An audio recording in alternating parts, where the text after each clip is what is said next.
Donc rebonjour. Donc Sophie Trouvelot et moi-même sommes toutes les deux enseignants-chercheurs à l'Institut universitaire de la vigne et du vin Jules Guyot de l'Université de Bourgogne, et nous conduisons nos recherches au sein de l'équipe immunité de la vigne de l'UMR agroécologie, donc à Dijon. Alors, avant d'entrer dans le vif du sujet et de vous présenter nos travaux de recherche, eh bien, je vais vous donner quelques éléments de contexte et vous rappeler quelques définitions. Alors, ces rencontres nous réunissent sur le thème de la sortie des pesticides en viticulture, et nous sommes tous conscients qu'il n'existe pas d'alternative simple aux pesticides et que la conception de nouveaux systèmes de production viticole, de nouvelles stratégies de protection du vignoble va devoir intégrer différents leviers à effet partiel qu'il va falloir identifier et combiner. Et parmi ces leviers, eh bien, le biocontrôle a vocation à se développer. Alors, le biocontrôle a été défini comme un ensemble de protection des végétaux reposant sur l'utilisation de mécanismes naturels pour maîtriser les bioagresseurs. Il existe 4 types de solutions de biocontrôle: les macro-organismes, les micro-organismes, les médiateurs chimiques et les substances naturelles d'origine végétale, animale ou minérale. Et il se trouve que certains micro-organismes et certaines substances naturelles sont des stimulateurs de défense des plantes, encore appelés SDP ou éliciteurs. Alors, ces SDP avaient été définis par le réseau mixte technologique Elicitra comme étant capables de promouvoir une résistance des plantes à des stress biotiques, et ce, en préparant la plante ou en stimulant ses défenses. Alors, en effet, on peut distinguer des SDP que je vais qualifier de classiques, qui, dès lors qu'ils sont perçus par la plante, donc, par exemple après une pulvérisation, vont directement en activer les défenses. Et puis, il y a les SDP de type potentialisateur, qui, eux, dès lors qu'ils sont perçus par la plante, vont la mettre en situation d'alerte. Et c'est l'agresseur lui-même, s'il survient, qui va activer les réponses de défense. Mais comme la plante aura été préparée, mise en alerte, eh bien, ces réponses seront activées plus précocement et surtout plus intensément. Alors malheureusement, le développement des SDP au vignoble reste limité, notamment parce que leur efficacité reste variable. Alors, ce qu'il faut bien garder en tête, c'est que les SDP ne sont pas de simples fongicides. En effet, contrairement aux fongicides qui agissent directement sur les agents pathogènes, eh bien, les SDP sollicitent la plante. Et plus spécifiquement, ils vont solliciter, activer ces réponses immunitaires. On est donc bien sur 2 modes d'action différents, et on sait aujourd'hui que la performance de l'immunité des plantes peut dépendre de leur état physiologique. Alors, d'un côté, on a les solutions de biocontrôle, dont certaines sont des SDP, et puis on a également les biostimulants, qui sont également des substances et ou des micro-organismes, également capables de stimuler des processus naturels qui, eux, vont favoriser, améliorer l'absorption et l'utilisation de nutriments, la tolérance à des stress, cette fois-ci abiotiques, la qualité ou le rendement de la culture, et ce, indépendamment de la présence de nutriments que certains d'entre eux peuvent contenir. Alors, ils ont été définis et classés selon leur nature. Il en existe 3 principaux groupes. Les substances issues du vivant, des extraits d'algues ou de plantes ou des extraits protéiques, mais également des micro-organismes vivants. Des substances de synthèse ou des substances organominérales, notamment les substances humiques et les poudres de roche. Alors, différents effets positifs de ces biostimulants ont pu être observés, revendiqués, que ce soit sur les plantes ou la vigne. Ce schéma vous présente une synthèse d'un certain nombre de ces effets. Je n'ai pas le temps de vous le détailler. Retenez simplement que certains biostimulants sont capables d'avoir des effets positifs sur le développement et le fonctionnement du système racinaire et des parties aériennes de la vigne, et que donc, globalement, certains biostimulants peuvent avoir des effets positifs sur la physiologie de la vigne. Et donc, dans ce contexte, notre objectif a été de vérifier si des biostimulants pouvaient être des leviers d'augmentation d'efficacité des SDP via leurs effets sur la physiologie de la vigne. Alors, de l'idée à la mise en œuvre, les choses ne sont pas toujours simples. Et nous avions une très bonne expertise des SDP, mais nous étions complètement néophytes côté biostimulants. Nous souhaitions au départ partir d'expérimentations vignobles sur la base de 2 témoignages que nous avions eus, mais plutôt imprécis. Donc nous avons tenté une démarche collective et en ce sens, par collectif, j'entends sciences participatives relayées par le BVB, que je remercie en passant. C'est-à-dire que nous avons fait un appel à témoignages de viticulteurs qui auraient pu utiliser ces biostimulants et avoir leur retour d'expérience. Est-ce que c'était neutre, positif, négatif ? Bon, nous avons eu une seule réponse. Donc nous en sommes revenus à nos approches plus classiques pour nous de laboratoire. Nous nous sommes plongés dans la littérature. Nous avons sollicité le pôle de compétitivité Vitagora pour identifier un financement. Ce fut le projet FUI Iris+, qui a été porté par les laboratoires Goemar et par moi-même pour la partie scientifique. Et puis, dernière difficulté, il a fallu développer un dispositif nous permettant d'étudier de façon la plus simple possible, en conditions de laboratoire, les effets de biostimulants sur vigne.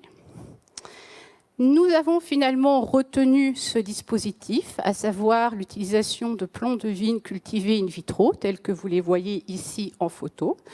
C'est un dispositif qui a ses avantages, qui a ses limites, mais ceci étant, il nous a permis, et il nous permet toujours, d'étudier, de caractériser les effets de biostimulants, de certains biostimulants sur vigne, à différents niveaux. Déjà sur les différentes étapes de son développement, mais également les effets sur son phénotype des parties aériennes, les hauteurs de pousse, le nombre de feuilles, les morphologies de ces feuilles, effet sur le phénotype du système racinaire, nombre de racines principales, est-ce qu'il y a des ramifications, présence, importance de la zone pilifère, zone d'absorption. Et puis enfin, il nous permet d'appréhender le fonctionnement de ces plants cultivés in vitro, puisque nous pouvons réaliser des analyses de composés ou d'expression de gènes dans les différents organes de ces plants de vigne cultivés in vitro. Merci Marielle. Donc, comme l'a dit Marielle, on a utilisé des vitroplants de vigne pour phénotyper les effets de biostimulants dans un premier temps. Et nous avons fait le choix, dans ce contexte expérimental, de faire les apports de biostimulants par voie racinaire, aussi parce que pour nous, ça présentait l'avantage de garantir la biodisponibilité des produits. Donc nous avons apporté soit le biostimulant, soit un volume équivalent d'eau pour les plans contrôle, et nous regardons le développement du phénotype tant aérien que racinaire. Un des premiers éléments que nous pouvons observer, ça va être du coup l'effet sur le développement à travers l'ouverture du bourgeon. Et vous voyez ici sur ce graphique que sur le biostimulant que nous avons criblé, nous pouvons observer une accélération du débourrement et également une meilleure homogénéité de celui-ci, puisque vous voyez que l'écart type observé dans les plants biostimulés est inférieur ou plus court en fait que celui observé dans les plants contrôle. Pour les effets phénotypiques, vous avez ici sur les graphiques qui sont en haut du coup de la page la répercussion à l'échelle aérienne et puis sur les graphiques du bas la répercussion à l'échelle des racines.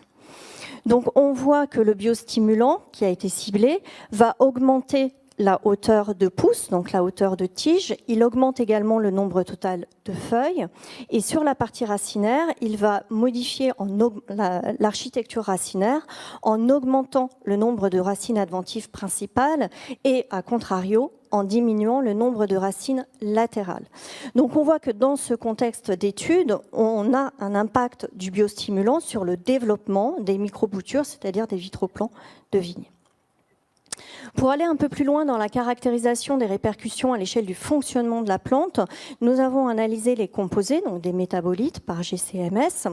Et vous voyez ici les profils qui ont été obtenus pour différents compartiments du végétal, les racines, les tiges et les feuilles. Vous avez les résultats à l'échelle des plants biostimulés, qui sont les zones encadrées en vert, ou des plants contrôle. Chaque ligne correspond à un métabolite particulier et plus on va dans le rouge, plus le métabolite est accumulé, donc plus il va être abondant dans le tissu. Ce que l'on peut voir, c'est que classiquement, quel que soit l'organe considéré, on va avoir une modification du profil observé sur les plants biostimulés, comparativement aux plants contrôle. Et on a également des teneurs qui sont généralement plus abondantes en composés dans les plants biostimulés que dans les plants contrôle. Donc on a un impact du biostimulant sur la teneur de composés, qu'il s'agisse des compartiments racinaires, des tiges ou des feuilles. Quand on regarde également les répercussions à l'échelle de certaines phytohormones, vous avez ici l'exemple de 2 phytohormones qui ont été étudiées, l'acide salicylique et les auxines. Et vous voyez que selon l'hormone, les répercussions peuvent être différentes, y compris selon les compartiments du végétal. En effet, pour l'acide salicylique, on va avoir des teneurs augmentées dans les plants biostimulés pour les compartiments feuilles et racines. Et pour les auxines, à contrario, on va avoir une diminution des teneurs en auxines dans les tiges et les racines des plants biostimulés. Donc on voit qu'on a un impact sur la teneur de certaines phytohormones qui va être dépendante du compartiment et dépendante de l'hormone caractérisée. Donc là, on voit qu'avec ce dispositif, on peut phénotyper les effets d'un biostimulant. Maintenant, la question de départ, c'était est-ce que si on apporte un SDP, selon que le plant soit biostimulé ou non, on va modifier les effets de ce SDP. Donc pour ce faire, lorsque les vitroplants étaient âgés de 4 semaines, qu'ils soient biostimulés ou non, on a mimé une pulvérisation foliaire d'un SDP qui consistait en un extrait végétal par immersion des vitroplants pendant environ 30 secondes pour avoir une rétention foliaire du produit. Et donc là, nous avons utilisé différentes combinaisons, non biostimulées, non élicitées, biostimulées, non élicitées, non biostimulées, élicitées, et évidemment, le plus important dans notre contexte expérimental, la double élicitation, biostimulée et élicitée. Les résultats ont montré que sur les plants qui étaient à la fois biostimulés et élicités par le SDP, on avait une augmentation de l'expression de gènes de défense comparativement à la modalité élicitée seule, que nous avions également une modulation des composés, donc des métabolites qui allaient être accumulés dans ces tissus, et que, comme vous pouvez le voir sur les photographies de la diapositive, on a une stimulation de l'accumulation des composés phénoliques qui sont observables ici en autofluorescence sous ultraviolet, qui vont être observés uniquement dans la modalité biostimulée et élicitée, en particulier au voisinage des stomates, ce qui est intéressant dans un contexte d'interaction avec Plasmopara viticola, qui rentre par ces portes d'entrée à l'échelle du végétal. Donc on voit que la biostimulation va améliorer les effets du SDP dans la plante. Maintenant, évidemment, est-ce que ça conduit à une augmentation de la résistance induite par le SDP, puisque c'était ça notre objectif de départ. Donc nous avons effectué des tests de protection pour répondre à cette question, et vous voyez ici les résultats au travers des histogrammes qui visent à évaluer la densité de sporanges par centimètre carré de feuilles. Donc vous voyez que dans les premières modalités, les 3 premières modalités, on n'a pas de modification statistique en fait sur un niveau de protection. En revanche, seule la modalité biostimulée et élicitée va présenter une réduction de la sporulation, ce que vous pouvez d'ailleurs voir sur les images qui phénotypent la partie foliaire, où on a une densité de sporulation visible sur les plants contrôle, qui va être largement réduite sur les plants qui sont à la fois biostimulés et élicités. Donc le biostimulant peut potentialiser l'induction de résistance au mildiou par le SDP, en tout cas dans notre contexte expérimental. Maintenant, on le sait, le Plasmopara viticola est également un endoparasite. Donc, ce que l'on voit à l'échelle de la sporulation ne traduit pas forcément ce qui se passe à l'intérieur du tissu. Donc, on a voulu voir les répercussions à l'échelle de la colonisation interne. Et donc là, sur ces photographies, tout ce que vous voyez en bleu correspond à des ifs de Plasmopara viticola dans les feuilles. Sur les 3 premières modalités, on voit que classiquement, on a des profils de colonisation assez semblables et seule la modalité biostimulée, élicitée, va présenter une réduction dans la colonisation parasitaire interne. Donc ça, c'est ce que vous voyez sur les images J et L en particulier. Et sur l'image K, qui est centrale au sein du cadre vert, vous voyez également qu'on peut avoir des répercussions directes sur la structuration des ifs. Donc on voit bien que, outre la restriction de la colonisation parasitaire dans les plants biostimulés, on va également avoir des répercussions directes sur le pathogène. Donc, en conclusion, on a pu valider notre hypothèse de travail dans ce cadre expérimental, à savoir, oui, la biostimulation peut augmenter l'efficacité d'un SDP. Maintenant, bien évidemment, il reste du travail à faire. À l'échelle des perspectives, on peut citer notamment le fait d'étudier d'autres biostimulants, de vérifier d'autres combinaisons biostimulants SDP. Donc ça, c'est des choses qui sont déjà développées dans des projets collaboratifs, notamment avec l'UMR SAV, avec le projet Phytostim. Et vérifier également l'intérêt et l'impact de ces résultats sur d'autres cépages et des combinaisons plus à même cépages porte-greffe. Explorer les potentialités des biostimulants qui sont autres, en particulier amélioration de la contrainte à des stress abiotiques tels que la contrainte hydrique, éprouver au vignoble, et là on a réellement besoin de cette démarche collective pour avoir une expérience également de terrain. Et puis aboutir au développement du biocontrôle pour la protection du vignoble. C'est ce qui est ciblé notamment au sein du PPR Vitae. Donc nous sommes 2 à parler aujourd'hui, mais ça traduit évidemment un travail collaboratif. Donc on tient à remercier l'ensemble des participants à ce projet, que ce soit des membres de l'équipe de notre UMR, mais également Goemar Arista qui nous a fourni les produits. Nos collègues du centre INRAE de Versailles qui ont géré toutes les analyses de métabolites et de phytohormones. Nous remercions évidemment l'ensemble de nos partenaires et financeurs et nous terminerons par vous remercier de votre attention. Merci à vous. Merci beaucoup Sophie, Marielle. On va tout de suite se tourner vers Montpellier. Est-ce que vous avez une ou deux questions? Oui. Marc-Antoine Montagne, vigneron au Château-Signac. Je ne vous parlais pas du tout de solutions comme les UV notamment, dont au vignoble on entend pas mal parler en ce moment. Ce n'est pas du tout des pistes que vous creusez? Alors, on connaît la stratégie effectivement, ça fait partie des stratégies de stimulation des défenses. C'est vrai que nous, on ne travaille pas directement à même sur cette problématique, mais il y a des projets collaboratifs qui aussi traitent des UV. Bon, il y a eu un moment donné, on a collaboré aussi nous-mêmes sur ces approches. Ce n'est pas ce qui a été développé effectivement par rapport à la problématique ici combinée SDP et biostimulants, aussi parce qu'on n'était pas avec les partenaires qui développent la problématique UV. Je ne sais pas si tu veux compléter la réponse, Marielle. Juste dire que nous éprouvons les effets UV dans le cadre de partenariats privés pour le moment, pour lesquels nous ne pouvons pas, pour des raisons de confidentialité, vous en dire plus.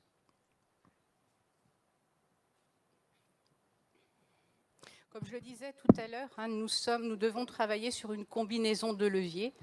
Les UV peuvent constituer un des leviers à intégrer.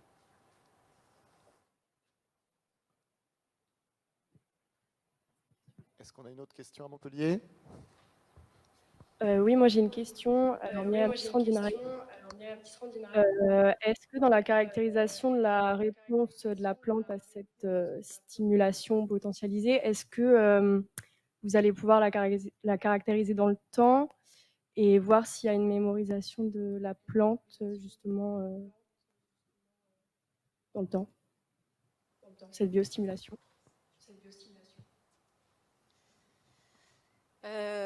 Alors, notre modèle, comme je disais, vaut ce qu'il vaut, c'est-à-dire que voilà, l'effet mémoire, pour le moment, on ne l'a pas testé, mais en tout cas, ça mériterait de l'être, en sachant que dès lors que l'on envisage d'éprouver à nouveau l'effet mémoire, on s'adresse aussi à, même si c'est un peu moins vrai peut-être pour les plants in vitro, mais à une plante qui sera également dans un autre état physiologique, puisqu'en même temps, elle grandit, elle se développe, etc.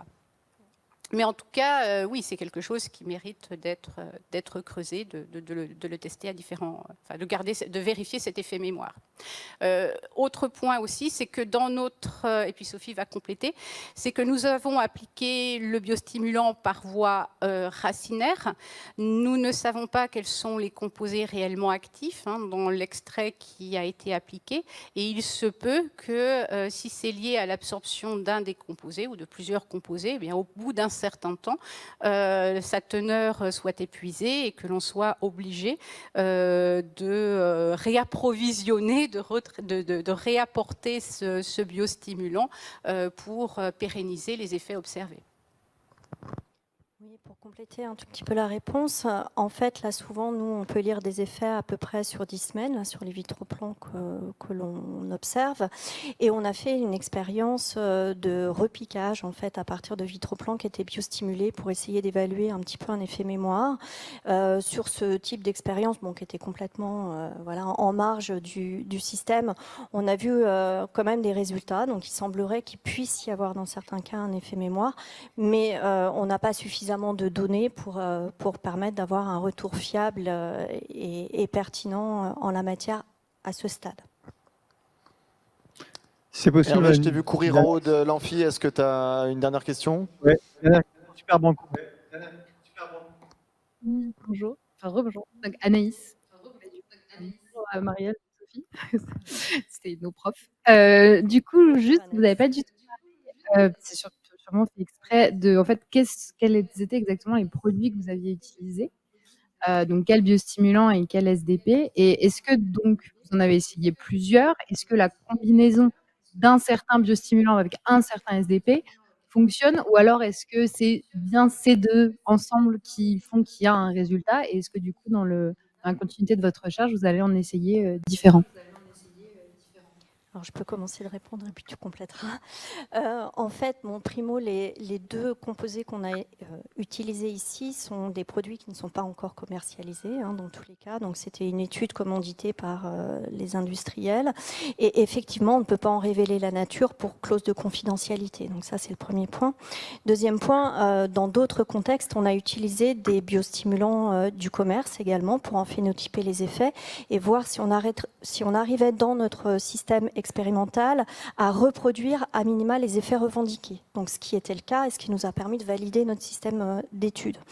Pour la partie combinaison SDP biostimulant, en fait, on était parti du principe de base d'avoir un biostimulant qui présente des effets et un SDP qui présentait des effets et qui avait déjà été travaillé par ailleurs au laboratoire. Donc, à ce stade de l'étude, on n'a pas encore utilisé véritablement d'autres combinaisons biostimulants SDP, sauf dans un autre. Je pense que dans le projet PhytoStim, c'est également le cas, mais que pour l'instant, c'est pareil, les résultats sont sous clause de confidentialité. Je sais pas si Juste compléter, donc on n'a pas fait d'autres combinaisons avec des SDP, mais en tout cas peut-être un message à retenir, c'est qu'on a pu tester différents biostimulants et que les effets ne sont pas du tout généralisables, c'est-à-dire que tel biostimulant aura un certain nombre d'effets qui lui seront spécifiques, propres, et qu'on ne retrouvera pas forcément avec un autre biostimulant. D'où l'intérêt de bien cribler. Alors, on a un modèle au laboratoire. Comme je disais, il a aussi ses limites, mais d'où l'intérêt quand même de faire des criblages en amont pour être certain des effets qui seront observés sur vigne. Et puis, après ce criblage, il sera essentiel de les éprouver dans les conditions du vignoble, bien sûr.